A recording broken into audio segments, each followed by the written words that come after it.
Hello everyone, আসসালামু আলাইকুম। জীবনের কিছু ইম্পর্টেন্ট কথা আপনাদের সাথে শেয়ার করব। পুরো ভিডিওটা দেখবেন, স্কিপ না করে, তাহলেই জানতে পারবেন। এই ভিডিও থেকে কিছু কথাও জানতে পারবেন। দুনিয়াতে না আপনজন বলতে কেউ নাই। টাকা ছাড়া আপনজনরাও কখনো ভালোবাসে না। আপনার কাছে টাকা আছে, আপনাকে আপনজনরা ভালোবাসবে। আপনার টাকা নেই, আপনাকে ভালোবাসবে না। কথায় বলে না, যেই ছেলের টাকা বেশি ওই নাতির আদর বেশি। কথাটা একদম বাস্তব। আর আমার সন্তানের বাবার টাকাও নেই, আমার সন্তানেরও আদর নেই কারো কাছে। ছোট থেকে বড় হয়েছে আমার সন্তানটা, আজ পর্যন্ত কাউকে দেখে নাই।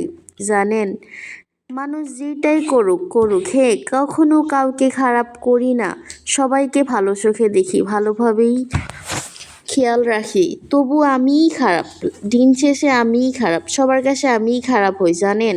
তার জন্য কারো কথা না ভেবেই নিজের কথা ভাবুন সব সময়, বুঝতে পারছেন? আপনজন বলতে কেউ হয় না, দিন শেষে সবাই বুঝিয়ে দেয় পর, বুঝতে পারছেন? মেয়েদের কখনো কোনো বাড়ি ঘর হয় না। হ্যাঁ, আর শ্বশুর বাড়ি বলতে তো আরও কিছুই না।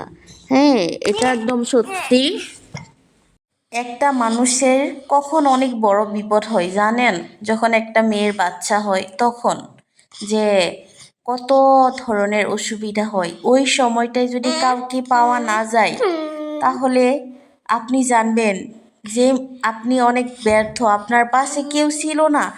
ওই মানুষগুলো যদি আবার আপনার সুখের সময় যোগ দিতে আসে, তাহলে আপনি কি ওই মানুষগুলোকে মেনে নিবেন বলেন? প্লিজ কমেন্টে বলবেন। আমার সাথে এরকমটাই হয়েছে। আমার দুঃখের সময় আমি কারো কাছ থেকে এক গ্লাস পানি পাই নাই, আমার হাজবেন্ডকে ছাড়া কারো কাছ থেকে এক গ্লাস পানি পাই নাই। হ্যাঁ, এটা বলবো, কিন্তু কথায় বলে আপন থেকে পর ভালো, পর থেকে জঙ্গল ভালো। জঙ্গলের মানুষ, পরের মানুষরাই আমাকে